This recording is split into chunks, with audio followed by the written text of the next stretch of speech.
Welcome, I am Couch Cooper and this is my top 10 indie games on Gamepass currently available for 2022. This lineup is liable to change, games come on and off Gamepass all the time. Xenocrisis hasn't gone yet for some weird reason. Archvale is first up and I absolutely love it. It's a twin stick with the dodge on the triggers. It behaves so smoothly and amazing, plus it is a local couch co-op game which is just a huge bonus. No footage because this is all about deep diving and single player indie games, and surprisingly enough Archvale delivers completely on a single player experience up against its local co-op credentials.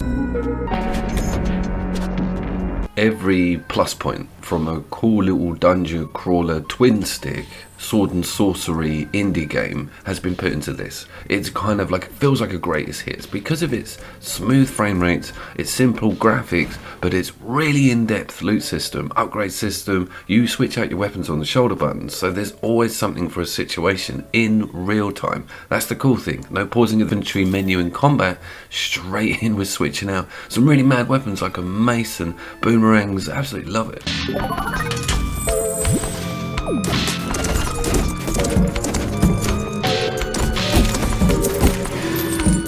It's got quite spicy with the boss fights also. No reroll system. This isn't really a roguelike. It's more like an adventure RPG where you sort of venture out and get new accomplishments from getting to the back end of really deep, amazing, massive dungeons. This is only one dungeon, this whole footage, so I was very impressed with this. Looked at it on a couch co-op level, but I've just gone back to it so much as a single player because it's a beautiful little indie game.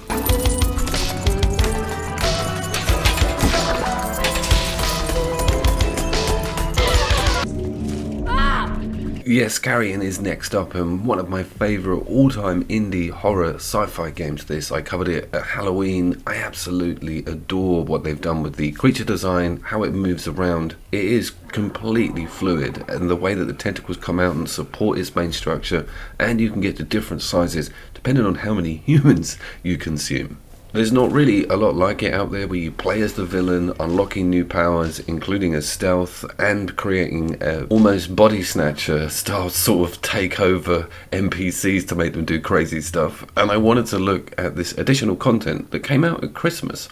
And this is extremely interesting because it's kind of all of the mid to late game content shoved in right away, so you've got none of that annoying puzzle getting lost. This game was very confusing on the map front. There's no map screen, everything's got to be done by memory, and a lot of it looks the same. So if you've logged out and come back in after a couple of months, you're like, what the hell's going on? But with this, it's like short, sharp, straight to business.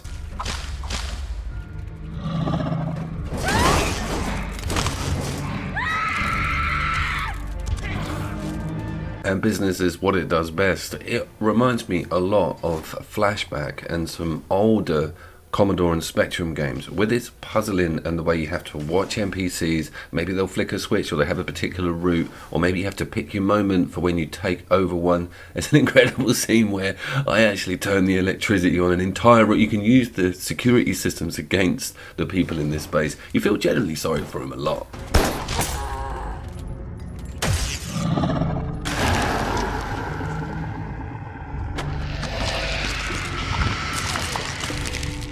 I feel that Carrion hasn't got the recognition it deserved. It made quite a loud noise on Steam, but over on Game Pass it was almost a sleeper, and it got so many awards. Loads of people recognise this as a complete stroke of genius, both on an art style level and on a sort of gameplay. You are playing as the villain from The Thing. So much more could be done with this. You could really increase the size of the bases and start getting those puzzles incredibly complicated, and variation on what you mutate and turn into. And of course I want to see more from the NPCs with their weaponry. You do get mechs, but it's not enough. Here's the electricity scene.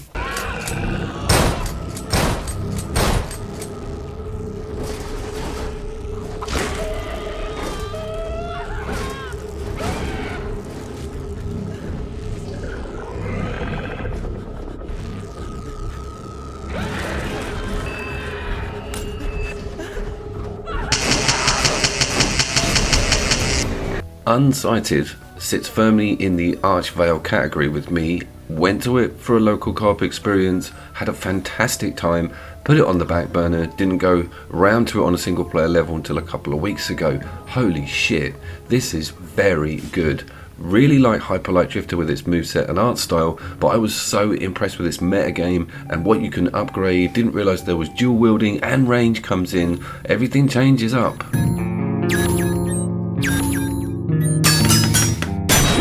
It does try and take itself a little bit too seriously with some of its cutscenes, and it's a bit crazy with its storyline and characters. I'm not too sure what the hell's going on, but once I'm on that pad and I'm jumping around and working out puzzles and doing a build, and get this, it's got the most beautiful parry on it that if you perfect, it sends a hellstorm back to the enemy.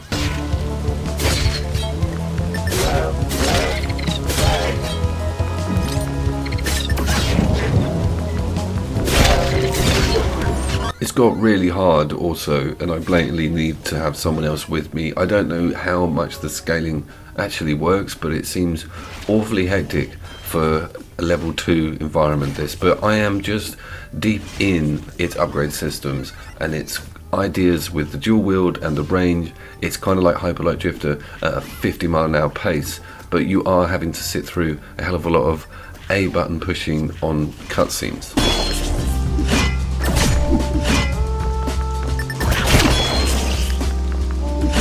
I suppose that is part of the charm, having some substance against that story, but for me the attraction is the art, the retro style and the parry system, coupled with the loot drops and the crafting mechanism that allows you to just bolt on all kinds of crazy stuff. And there's a very good selection of enemy variation. They haven't held back on throwing stuff at you that has very different attack patterns to what you're used to.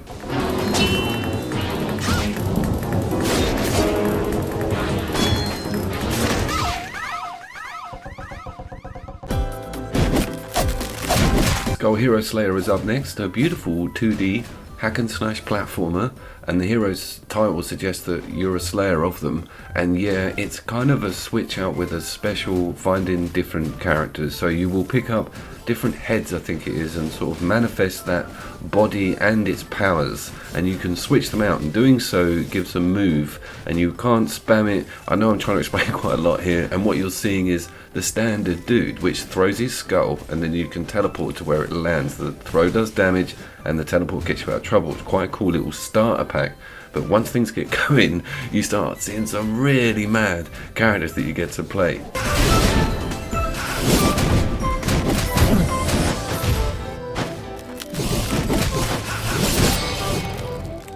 Owlboy was a bit like that, right? With who you picked up, you could pick up different people and have different range capabilities depending on who you were carrying. And Rogue Legacy does it a little bit with a completely different respawn character each game you play. With this, you always start as this dude. So far, there are different starter skulls, and that's what I want to talk about. It's got a cool bit of open up meta game. It's a bit like Neon Abyss, where you've got that starter screen and you can talk to a trader and start delving into upgrades that you get at the beginning and increasing the drop. So there's that roguelike loot system in there.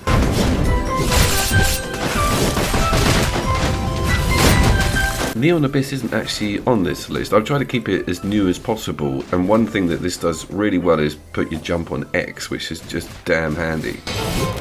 I kind of really like its ideas with discovery. Each run gives you a different ability because you'll find another body to occupy, and that will just open up all kinds of specials. Then you start switching out, and the switch out will give you a different move. You saw that one of them dropped the timed bomb there, and of course the enemies have a great level of hierarchy. Some of them deliver special powers straight to you, others will be drone like minions. There's a hell of a lot going on, and it runs very well and looks very pretty the whole time.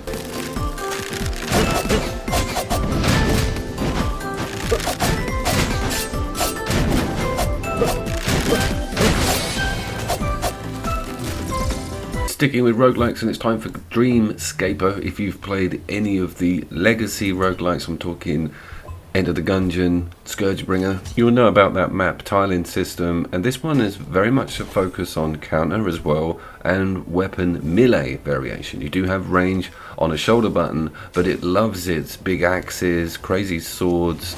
It's pretty mental, this one, and the Dreamscape idea works quite well because you're traversing all these different landscapes. Some of it's quite futuresque, the enemies are really dark and cool, and they push back, and of course it's all about switching out and swapping out. It's got that Dead Cells things going on where you've only got 2 slots, you have to make a lot of decisions on numbers, but it's great finding a build that works with you.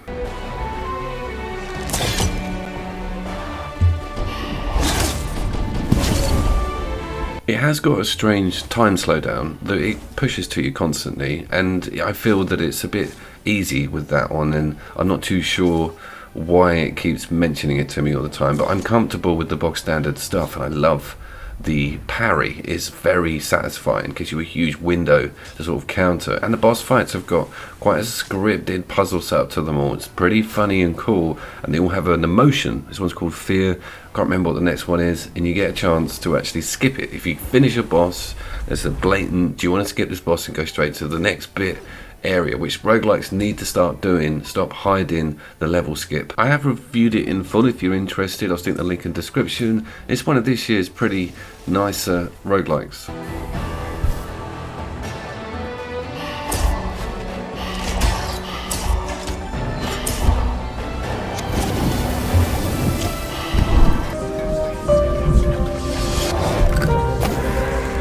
Death's Door is still unapologetically impressing me. I've had it for maybe over a month now, and I'm completely addicted to this game. It is beautiful. It's from Devolver, and so much has gone into making this map area and just whole adventure feel really love. Like, so much detail has gone into all the destruction, all the decor, reflections, everything. Crazy little weapons, your mad little crow. I really struggled to fault this game. It is an adventure game. There isn't any roguelike elements to it, and it can get a bit confusing with a lot of the map layouts, what you've got to do next. You have to keep reporting back and upgrading, so there is that hub system.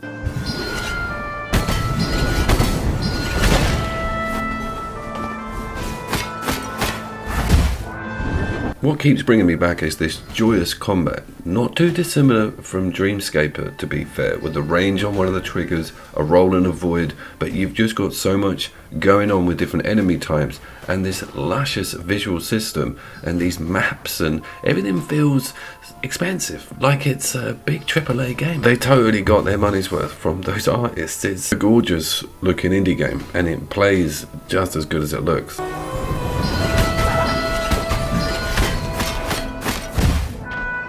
The boss fights, which I'm not going to show, are massive spoilers. They're quite character based and they're environment based as well. And very daunting in a locked arena. You don't really stand much of a chance until you do a few attempts to work out the attack patterns. There's an almost Dark Souls like save system where you've just got to get to this lamp so you can get back and have another run. And dealing and recognizing everything, how to avoid it, what to do first, and getting cornered and having to deal a lot of damage in a small area and look out for range coming in. Normal games would alert you to the direction of the damage, but this one's just like, no, you got to pay attention.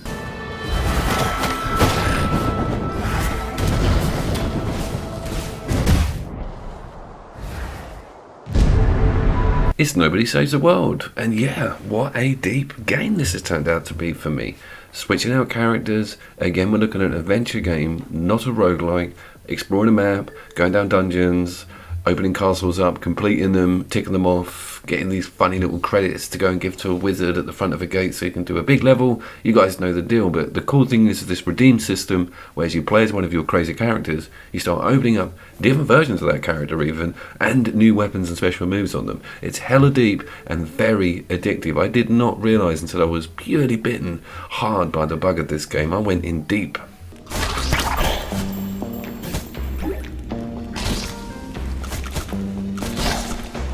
The character switch out system is pretty on the fly, but you can't really do it if things are mad hectic. The game doesn't pause on you. You have to sort of upgrade them and work them all out once the panic's over. But switching from range to the melee knight character and being a little rabid-ridden rat, which I think this is the case here, is joyous. And I love it's got a bit of procedural generation on where stuff appears and what appears. The design on these enemies is brilliant.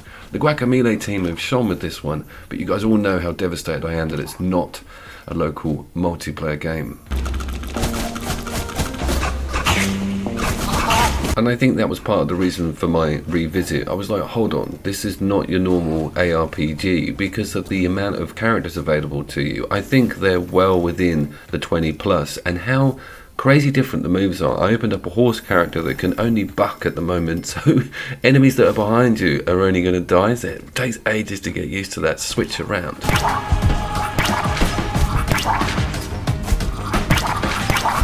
So that's an interesting point. If you open a new character, they start at base level and you've kind of got to level them up. So you might want to go to an easier dungeon and start seeing what their powers and moves are all about. I've got quite a lot of time for that. It's almost like a team building thing where you've got a roster and you take them out to battle when you find a proper difficult dungeon. As an indie game in a very populated genre, it is trying to do something different, and it's succeeding in that, giving you a comic book like humour with the NPCs, but this variation on what your character could become or what zany creature you'll unlock next that you get to take control of. Alright, it's time for Roboquest. What is Roboquest? Well, it's a stripped down Borderlands that boasts some online multiplayer, no split screen, and it's a full-on looter-shooter roguelike. Just like Gunfire Reborn, this thing runs at 300 miles an hour, requires you to be airborne most of the time, and switching everything on the fly is the name of the game. That kind of sounds perfect, I hear you say. Well, it kind of is, but here's the catch. It's only on PC at the moment, and I strongly feel that that is highly likely to change. This is definitely going to get a console release. It's popular, and it plays amazingly. It feels like there's way too much effort put into this for it to go and sit over on a PC-only tab.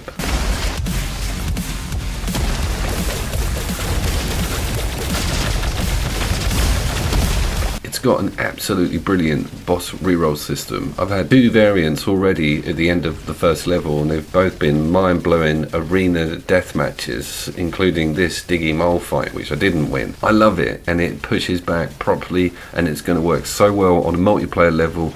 God damn, this could be a good split screen game, but that's a story for another day. It runs at a perfect 60 frames per second. This is the 1080 setting, and it just doesn't let up. It's got these rails in it that are a little bit like Tony Hawk's. Once you get on them, you slide in, and it's to do with like jumping on top of enemies to render them unconscious for a bit, giving you a window to slam in with some damage. You've also got a shield which is not permanent and it will run out. You can't spam that. That's kind of a switch out special, and I'm waiting to open up some new robots. Oh my god, new robots.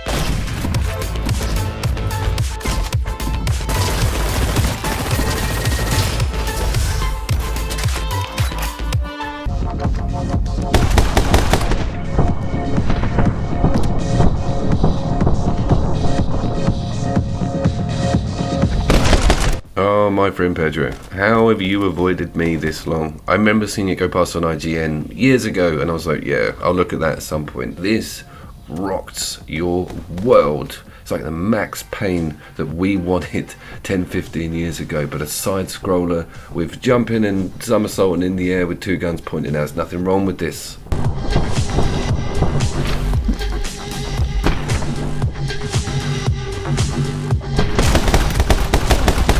The point system, the combo system, breaking your combo, taking 1 hit on a run. You don't get to make the decision sometimes about what happens when you're in the air swinging around. You can do dual wielding, putting in both sticks allows you to shoot 2 people at the same time. But the grin is ridiculous. The techno, electro music pounding whilst these bullets are leaving your guns in slow-mo. There's nothing better than my friend Pedro.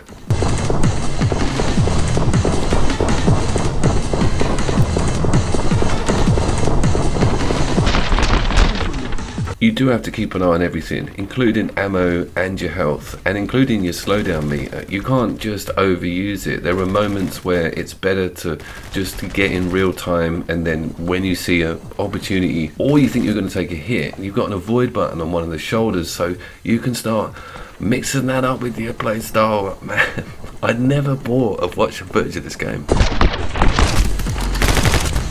It's got an online leaderboard system that you can pull up against your mates, and the scoring setup is very detailed, including a hefty one on time and killing everybody. You don't want to avoid not shooting every individual on that level. It will punish you for it harshly, and it's really great to do a beautiful clean run, or like me, if you're just not happy with how you've done a level, if you haven't perfectly John Wooed it, and you do it again. Trying to finish this game with, you know, above C's on all of the levels is going to be a mission. And the switching out of the industrial zone, I'm making my way to the restaurant at the moment. I can't wait to see what they do with some of the awesome modded and variants that I can see get put onto the new Game Plus after finishing it. Loads of content here.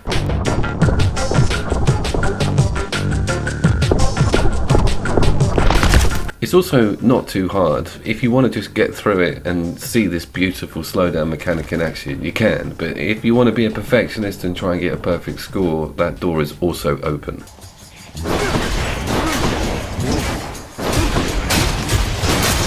Okay, number 9 is Hades. Blimey, we're second on the list, and I speak about this game a lot. I had it on Steam in early access many moons ago. I'm a huge Supergiant fan, and I was well aware of the change in direction and roguelike angle that this was taking, and it totally worked. Kind of took the whole globe by storm, won loads of awards. I think Supergiant are now looked upon completely differently by a lot of people because Pyre and Bastion were not massive hits.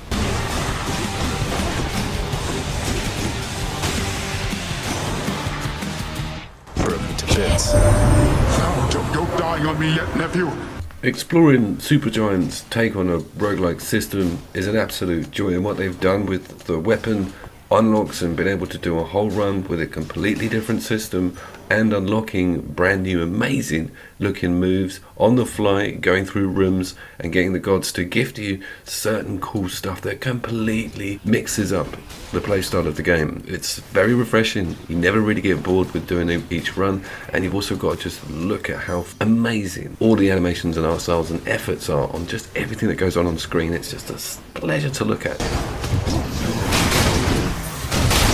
It's also a pleasure to play with having one of the most responsive control systems of any roguelike out there. The dash is on the A button, it's always there under your thumb, and you get to lean on the attack, and everything is happening at the right time. You feel extremely powerful in the right places, and getting those upgrades and seeing the fruition of the changes is just so rewarding. That's for last time.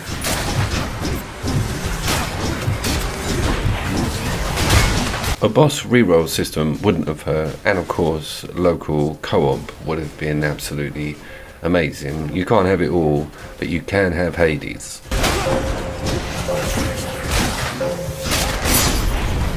Every time. Well, that's better.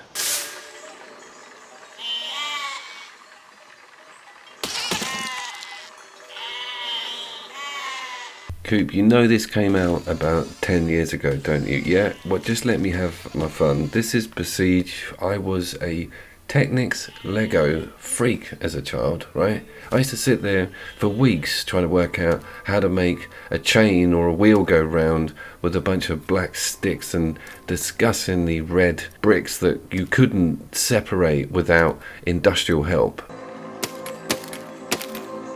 Besiege offers me all of that construction satisfaction in an amazing engine. It's ridiculously good, this physics engine. I can't stress that enough. It deals with stress on the actual structure. You need to put iron pins in the back of stuff to make sure it doesn't fall apart, and doing the runs and working out what you've done wrong. Sometimes I put the steering columns in and they'll go up instead of left and right, and the whole thing will just implode on itself like the end of the Poltergeist house. It doesn't get much better.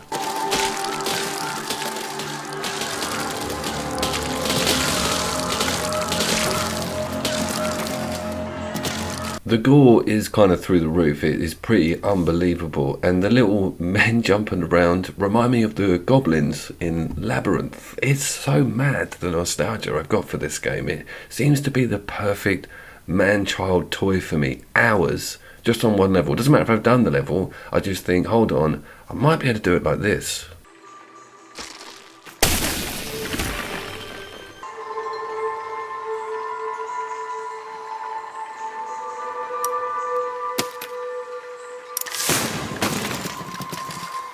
It's kind of the perfect sandbox experimentation, and I've not even got to the catapult physics. Pulleys, ropes, sliders. I'm only just stumbling on to flying, and oh my god, is that turning out to be an experience. I'm cheating as well. I haven't actually looked at the mechanics to make a full-on propeller, so you could get a swivel on an engine out the front and do it properly, but I'm just using upward lift like helicopter blades and just cheating. Making the freaking stuff. You're looking at 3 a.m. here, but no way am I stopping this game at any point.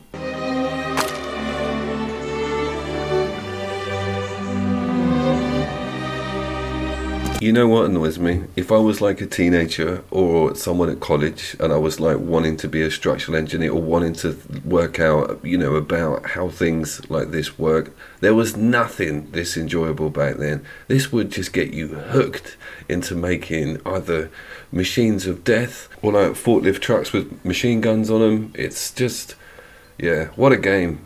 I've been Couch Coop.